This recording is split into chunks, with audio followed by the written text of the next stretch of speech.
রমজান মাসের প্রথম শুক্রবারে আসর নামাজের পরে একটি আমল করুন, আল্লাহর কসম করে বলছি মাগরিবের আগে নিজের মাঝে ফলাফল থেকে অবাক হয়ে যাবে।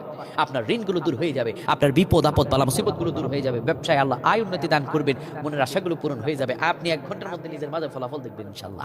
ইনশাআল্লাহ আপনি যদি আমলটি খাসভাবে করতে পারেন। প্রিয় ভাইরা আমার, শুক্রবার এমনিতেই জুমাবার আল্লাহর কাছে গুরুত্বপূর্ণ, আর যদি এটা হয় রমজানের জুমাবার, যেই শুক্রবারে আল্লাহ পৃথিবী সৃষ্টি করেছেন, আবার যেই শুক্রবারে আমার আল্লাহ পৃথিবীকে ধ্বংস করবেন।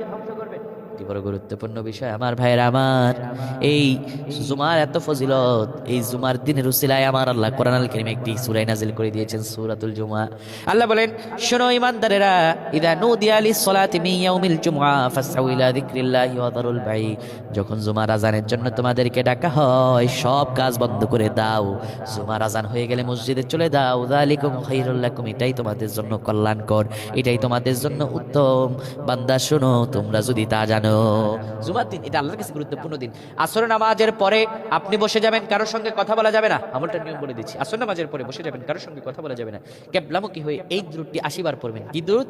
আল্লাহুম্মা সাল্লি আলা সাইয়্যিদিনা মুহাম্মাদানিন নাবিয়িল উম্মি ওয়া আলা আলিহি ওয়া সাল্লিম তাসলিমা।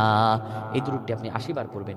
পড়ার পর আল্লাহর কাছে দোয়া করবেন। আমার আল্লাহর কাছে দোয়া করতে দেরি হবে, আমার আল্লাহ কবুল করতে দেরি করবে না। সুবহানাল্লাহ।